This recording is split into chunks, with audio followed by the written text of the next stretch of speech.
Hey guys, Pigmoon here with another video. I have covered SU30 MKM from the RMAF and her nightmare serviceability, as well as efforts by them to boost it. Let's take the video south to the little red dot and do a RSAF plane system review at a time. Let's go! Today we will look at F15SG. F15SG is the most advanced multi-role fighter or heavy fighter not just in the ASEAN region but also in Asia, barring the F-22 deployment ad hoc by the RSAF and the upcoming F-35. But the F-35 Lightning II is still some distance away from FOC, and it will remain so for the immediate and medium range future. A quick recap. F15SG was confirmed by the RSAF in 2005 after the last remaining competitor, which is the Dassault Rafale, was dropped from the multi-aircraft competition that RSAF had held for replacement for her A4SU, I would say, fighter bombers that were being retired from service. The two unique features of F15SG is the APG-63V3 AESA radar as well as the F110 GE F110C turbofan engines, which incidentally powers the F-16 fleet that RSAF have already. These two features makes the F-15SG easily the most advanced variant of the F-15 fleet worldwide, and it remains so until recently when the F-15SA started delivery in 2015.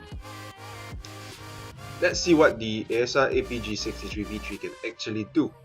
The APG-63 family was developed in the 1970s as an X-band pulse Doppler multimode radar designed for the F-15A and B family initially. It was a first radar that would be able to integrate weapon system with software programming rather than requiring an entire hardware retrofit.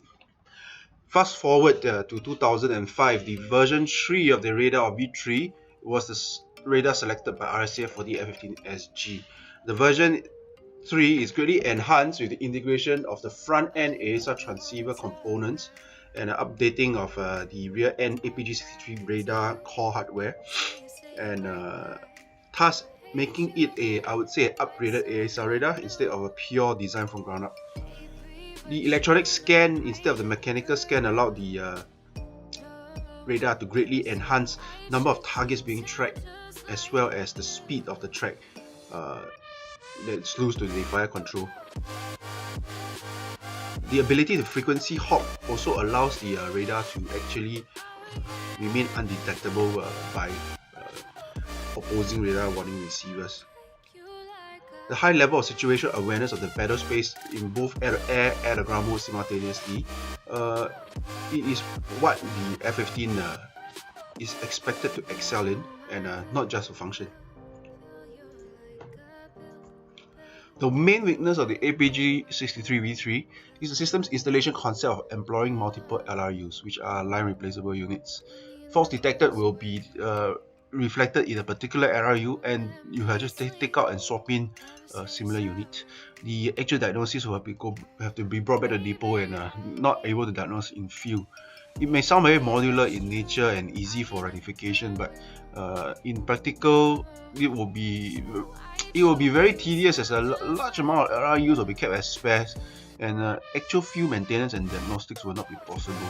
So, thus your technicians and engineers who have eroded technical and engineering capability, as all they need to do is look at what to replace, plug it out and put it back. Second is the F110 General Electric 129 turbofan engine. The engine is already in use in RSAF's F-16 fleet, but not in UAF's fleet less delayed model F-15 Strike Eagles.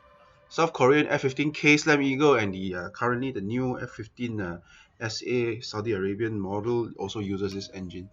The choice of the F-110 eliminates the serviceability issues of the previous generation F-100, which were used by the older F-15 models.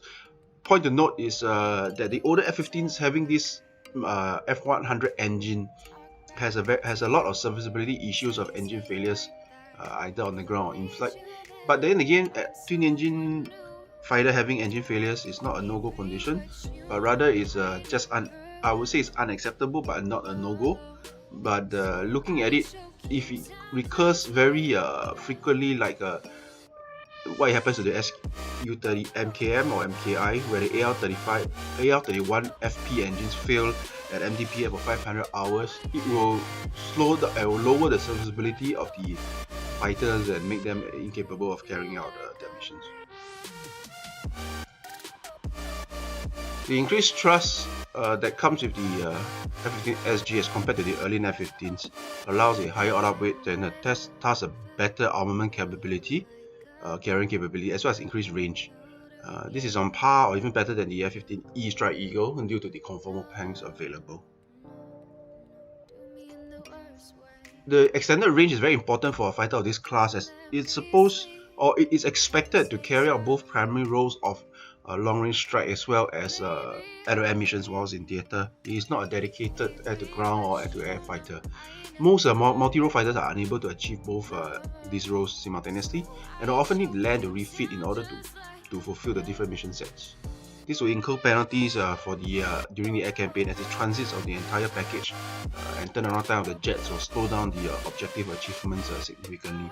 So thus a true multi-role aircraft will be able to, like the F-15SG, will be able to conduct both air-to-air and air-to-ground missions and achieve both objectives simultaneously. Like or subscribe or add a comment at the bottom, and we can further this discussion and whether this whole thing is actually moving or not. Thanks for watching.